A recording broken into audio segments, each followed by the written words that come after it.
Sobrenatural. Capítulo 9. Sua última chance. 1930 a 1932. Assim que William Branagh chegou aos seus 20 anos, por acaso ele conseguiu uma maneira de ganhar um dinheiro extra.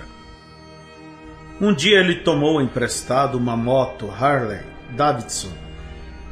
Enquanto ele estava descendo uma rua de cascalho, perdeu o controle da máquina e foi deslizando a uma vala em frente a um campo de treino para pugilistas. Vários homens viram o acidente e correram ao outro lado da rua para ver se ele havia se machucado. Felizmente, Billy não se feriu gravemente, mas ele se sentiu muito abalado para se levantar e ir embora.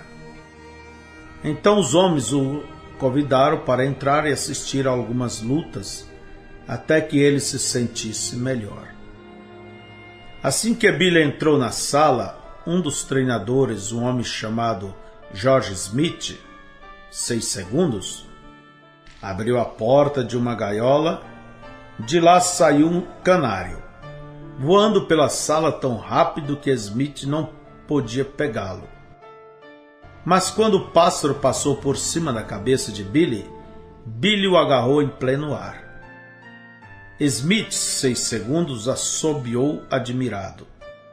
Eu nunca vi mãos tão rápidas em toda a minha vida, jovem. Você já se considerou um pugilista? Aquela observação improvisada fez Billy pensar sobre pugilismo. E logo ele estava aproveitando suas horas de folga para treinar para o esporte. Correndo de 11 a 13 quilômetros, respectivamente, por dia, e então aparecia no campo de treino, onde ele esmurrava o saco de pancadas até que algum boxeador pedisse para lutar com ele no ringue. Observando Billy lutar, Smith, 6 segundos, estava mais impressionado com a determinação de Billy do que com sua rapidez. O treinador passava muitas horas com Billy, ensinando-lhe como usar o movimento dos pés apropriadamente, movimento das mãos e, o mais importante de tudo, como levar um golpe de um outro lutador sem perder o controle. George Smith ganhou este apelido depois de sua primeira luta profissional, quando ele nocauteou seu oponente em 6 segundos. Smith era aproximadamente 8 anos mais velho do que Billy, cerca de 16 quilos mais pesado, e era o homem mais rude que ele já tinha encontrado em sua vida. A primeira vez que Billy subiu no ringue com seu treinador, 6 segundos, o esmurrou impiedosamente. Uma vez Smith acertou tão forte em Billy que ele voou sobre as cordas e caiu sobre algumas cadeiras fora do ringue. Billy demorou algum tempo para se levantar. Quando ele finalmente tomou fôlego, disse: 6. Por que você tem que fazer desta maneira comigo? Smith sorriu e disse: esse tipo de luta fará de você o melhor. Eu o melhor? Como isso pode me fazer algum bem? Você está quase me matando. Olhe, Billy, eu não me importo quão preparado fisicamente você esteja. Toda vez que você é acertado, isto choca o seu sistema e para o fluxo de sangue do seu coração. No boxe, você tem que aprender como levar uma dura pancada e recuar. Se seu corpo não está acostumado a recuar rapidamente, você cairá ali e começará a contagem.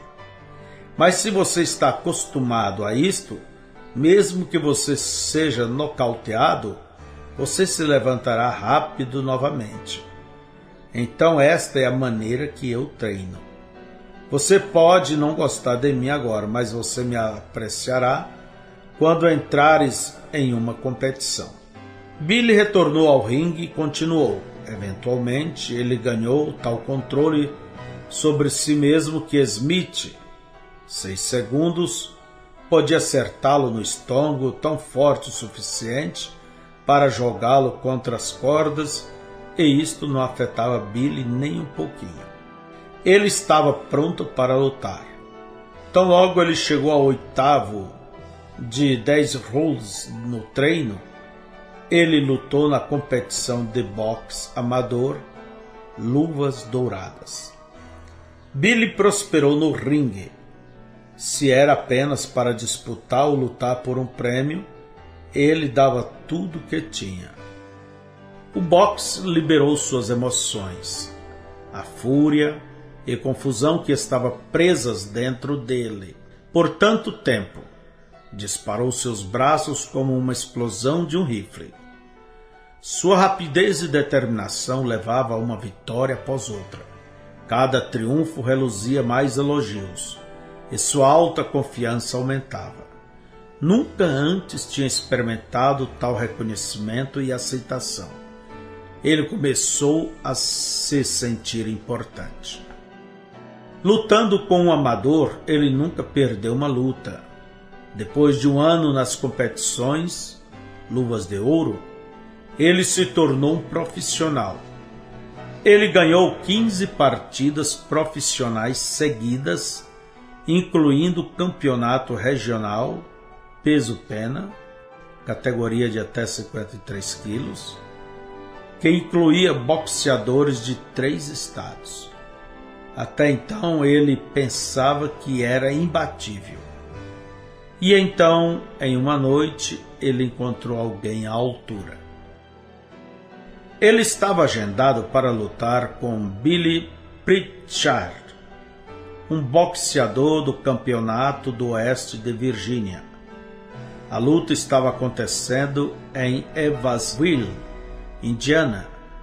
Billy Brana se dirigiu a Evansville com seu amigo Howard McLean, um boxeador peso meio médio, categoria 66, que também tinha uma luta naquela noite.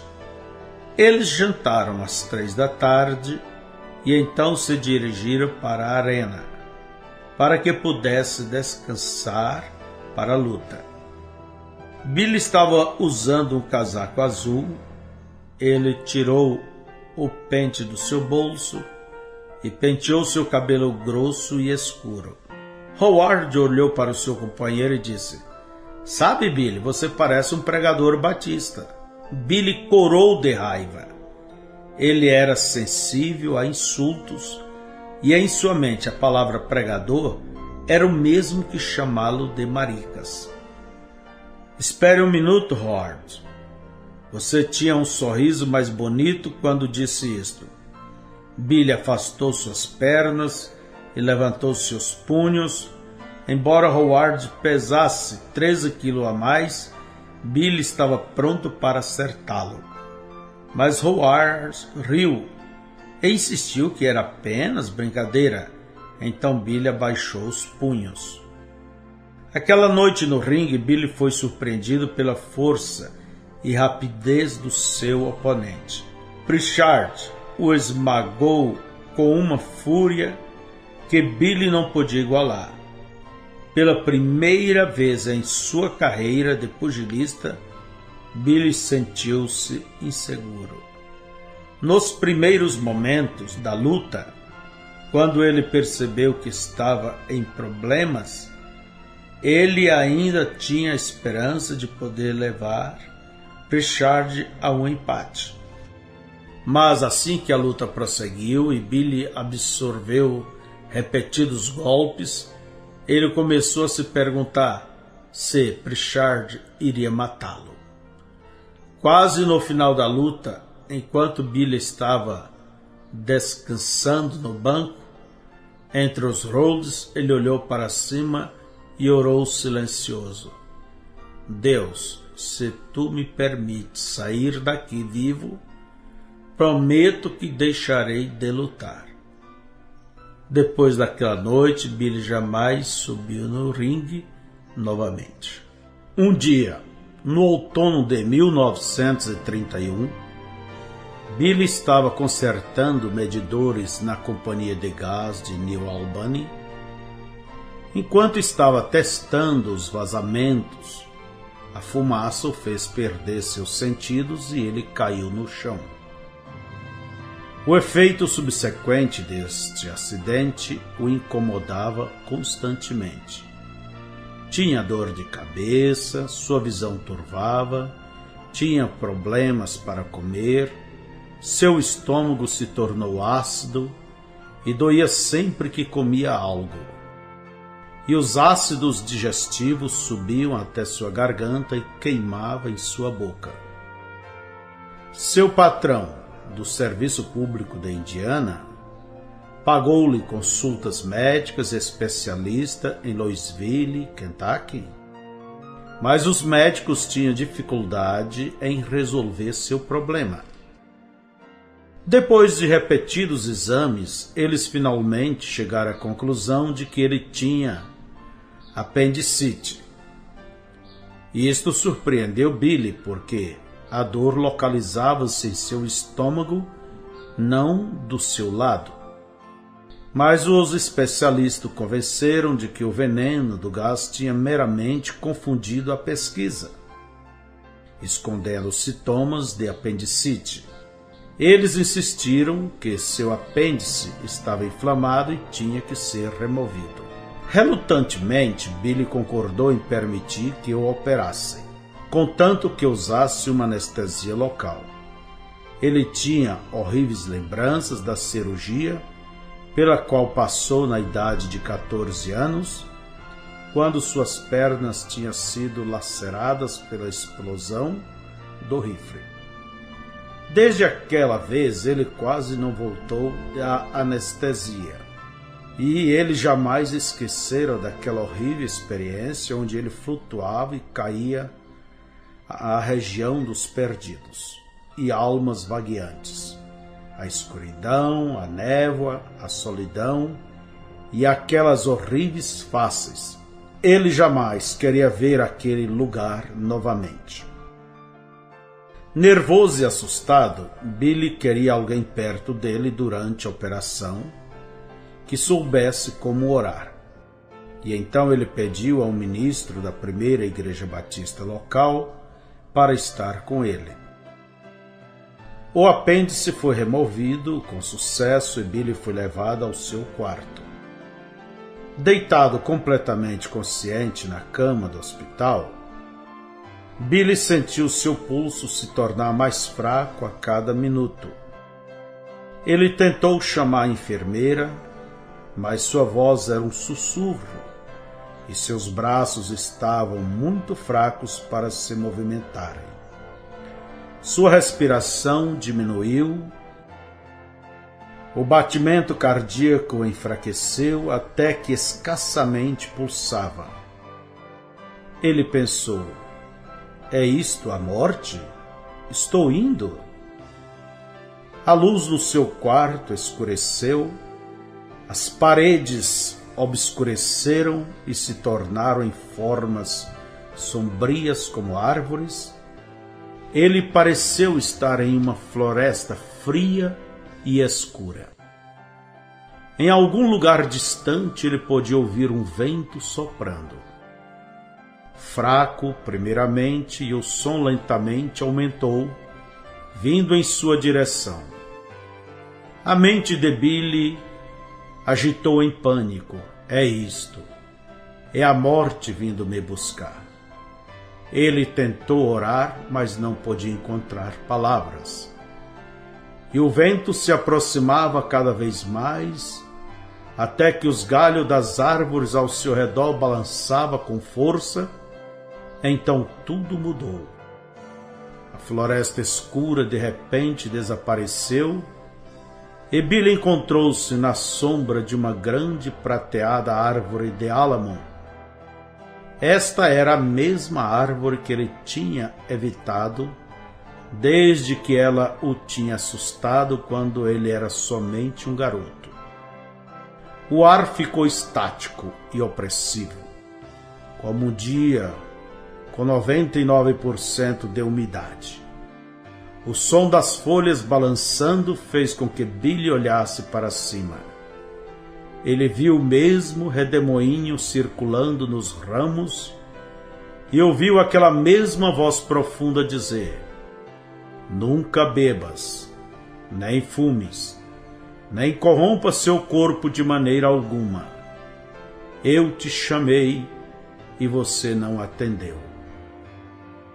A mente de Billy voltou àquele dia há muitos anos atrás, quando esta voz havia dito: há uma obra para você fazer quando fores mais velho. Agora a voz repetiu esta acusação: eu te chamei e você não atendeu. Billy sentiu-se apavorado. Ele tinha perdido a razão para a sua vida? Era tarde. Desesperado, ele pediu em alta voz: quem chamou? Quem és tu? E o que queres que eu faça? A voz repetiu uma terceira vez: eu te chamei e você não atendeu. Billy clamou: Jesus, se és tu, permita-me voltar novamente à terra e pregarei seu evangelho dos telhados às esquinas. Direi a todos sobre isto. Em um instante, Billy estava de volta em sua cama no hospital. Seu coração bateu forte, suspirou profundamente. Ele ia viver. O cirurgião ao lado de sua cama estava notoriamente surpreso em ver a face de Billy corar-se e sua força retornar rapidamente. Virando para Charles e ela Branham, ele comentou: eu não sou um homem que vai à igreja, a minha ocupação é tanta que não tenho tido tempo. Mas eu sei que Deus tem visitado este rapaz. Por necessidade, Billy retornou ao trabalho tão logo os pontos podiam aguentar a pressão. Infelizmente, a operação não curou nenhum de seus sintomas originais. Durante o inverno de 1931 a 32, sua condição aumentou continuamente, piorando. Seu estômago rejeitava quase tudo que tentava comer, forçando-o a viver à base de cevada e suco de ameixa. E mesmo isto não lhe fazia bem. Seus olhos desenvolveram estigmatismo e ele não podia enxergar sem espessas lentes. Sempre que tirava seus óculos, sua cabeça tremia tanto que nem mesmo um barbeiro podia cortar seu cabelo. Os especialistas em Louisville estavam perplexos. Após uma bateria de exames, um médico disse: Sr. Branham, temo que sua condição é sem volta. Seu estômago está um grande amontoado de feridas. Você terá que fazer uma rígida dieta o resto de sua vida. Nunca esqueça disto, porque um bocado de comida sólida o matará. Billy voltou para casa enfermo e depressivo. Mas pelo menos estava vivo. Agora ele estava determinado a encontrar a Deus para que pudesse manter sua promessa. Ele começou a ler a Bíblia seriamente. Quanto mais lia, mais encorajado ficava. Ele podia de fato identificar-se com algumas experiências que estava lendo, tal como quando homens e mulheres ouviam a voz de Deus falando diretamente com eles. Poderia aquilo ter sido Deus falando a ele através daquela árvore de álamo quando ele era um garoto? Ele sempre suspeitou que fosse Deus, mas não estava completamente convencido até que leu onde Deus falou a Jó através de um redemoinho. Aquilo o convenceu. Então, enquanto mergulhava nas vidas de Jesus, Pedro, Paulo Billy Branham ardia de entusiasmo. Aqui estavam as explicações para aqueles estranhos estados de transe que havia experimentado, onde ele estaria completamente acordado e de repente se encontrasse em algum outro lugar, vendo coisas acontecerem que parecia tão real como os sapatos em seus pés. A Bíblia as chamava de visões. Talvez sua vida não fosse tão estranha, então. Talvez era Deus lidando com ele. Billy visitou diferentes igrejas locais, perguntando como ele poderia encontrar a Deus. Mas ao invés de encontrar um acordo geral e um caminho definido, ele encontrou conflito de opiniões, as quais causaram confusões. A primeira igreja batista queria que ele colocasse seu nome no registro da igreja e daria a ele uma carta de aceitação. Os luteranos queriam que ele frequentasse as aulas de confirmação. Os católicos disseram que ele precisava reconhecer o Papa como a suprema autoridade de Deus na terra e frequentar a missa todo domingo. A adventista do sétimo dia disse a ele que precisava observar o sábado como dia sabático. Cada igreja fazia sentir que tinha o monopólio da verdade e excluía as demais. Billy não sabia o que fazer, ele não tinha ideia de onde encontrar a Deus, então pensou: sabe de uma coisa? Eu o vejo na natureza, penso que irei falar com ele na floresta. Ele foi até um dos seus pontos favoritos de caçada, mas não ajudou. Ele não sabia o que dizer e sentiu que era uma tolice falar quando parecia não haver ninguém para ouvir. Então teve uma ideia: por que não escrever uma carta para Deus? Isto pareceu bom plano, então escreveu: Querido Senhor, eu sei que tu passas por este caminho, porque sempre venho aqui caçar esquilos, e eu sei que tu passas por aqui. Eu te desejo, viria falar comigo algum dia?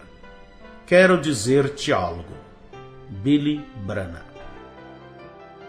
Prendendo esta carta a uma árvore, Billy foi para casa, imaginando que ao retornar mais tarde veria se alguma coisa positiva havia sucedido. Mas no dia seguinte ele teve algumas dúvidas, pensando: agora espere um momento. Eu nunca vi ninguém ali na floresta. Além disso, se Deus está em todos os lugares, então eu deveria ser capaz de alcançá-lo na cidade tão facilmente como no campo. Mas isto me traz novamente ao meu problema original. Eu quero falar com Deus, mas eu não sei como farei isto. Ele foi ao velho celeiro detrás da casa e fechou a porta. Do lado de dentro do celeiro havia umidade da chuva que havia caído na noite anterior. Ignorando a terra molhada, Billy ajoelhou-se ao lado de um Ford modelo T quebrado. Sua mente estava ligada ao seu propósito. Desesperado para falar com seu Criador, ele murmurou: agora, como faço isto? Tenho visto quadro de pessoas orando e penso que eles colocam suas mãos assim. Ele juntou suas mãos e se pôs numa posição clássica de oração. Agora, o que direi? Alguma maneira que se deve fazer isto, e eu não sei como é. Ele decidiu que a única maneira que ia chegar a algum lugar era tentar e persistir. Querido Senhor, desejo que tu venhas e fale comigo. Apenas por um momento. Eu quero dizer-te quão mal eu estou. Ele parou para ouvir. O celeiro permaneceu completamente em silêncio. Talvez eu tenha que colocar minhas mãos assim. Ele entrelaçou seus dedos e tentou novamente. Querido Senhor, eu não sei exatamente como fazer isto, mas eu creio que tu entenderás. Me ajudarás? Ele parou novamente para ouvir e nada. A estas alturas, seu autodomínio caiu por terra completamente. Lágrimas inundavam seus olhos enquanto falava emocionadamente. Senhor, mesmo que tu não falares comigo de qualquer forma, eu falarei contigo. Senhor Deus, eu não estou bem. Estou envergonhado de mim mesmo. Sinto muito por ter sido negligente por todos esses anos. Mas agora te desejo, por favor, venha e fale comigo. De repente, seu corpo sentiu-se estranho. Quando ele abriu os olhos e levantou a cabeça, um arrepio de medo percorreu sua espinha. Flutuante na frente dele estava uma luz âmbar brilhante, formando uma cruz perfeita no ar. Do profundo da energia daquela luz veio uma voz, falando em uma linguagem que Billy nunca tinha ouvido antes. E então isto desvaneceu. Billy permaneceu de joelhos, ofegante, paralisado e incapaz de se mover. Finalmente ele juntou forças para dizer: Senhor, eu não entendo tua linguagem, mas eu penso que eu tenho que considerar que em algum lugar na cruz os meus pecados têm que ser colocados ali. Se tu me perdoas, então volte e fale em sua própria linguagem novamente. Se tu não podes falar minha linguagem, eu entenderei por isto. A cruz apareceu novamente, radiante com intensidade e brilho. Billy fechou os olhos e estendeu os braços. Ele experimentou uma sensação peculiar, como se mornas gotas de chuva estivesse caindo em seu corpo. De repente ele sentiu-se calmo e livre, como que uma carga de centenas de quilos tivesse sido tirada de seus ombros. Quando ele abriu os olhos, a luz se havia ido. Emocionado e transbordante, Billy saiu correndo do celeiro e irrompeu para dentro da casa. Assustada, sua mãe perguntou: Billy, o que há de errado? Está nervoso? Não, senhora, algo maravilhoso acabou de acontecer. O que é? Eu não sei, mas simplesmente me sinto tão bem. Voltou correndo para o lado de fora, procurando um meio de expressar sua alegria. Uma via férrea passava por detrás de sua casa. Billy subiu o aterro e desceu até o trilho, parando por um momento e então pulando no ar e batendo seus punhos, lutando com um oponente imaginário, desabafando seus sentimentos. Afinal, finalmente ele havia encontrado a Deus na cruz de Jesus Cristo.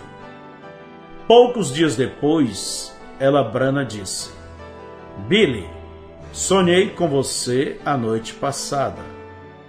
Eu o via em uma nuvem branca, pregando para todo mundo. Aquilo atingiu Billy de uma maneira muito peculiar, porque sua mãe quase nunca sonhava.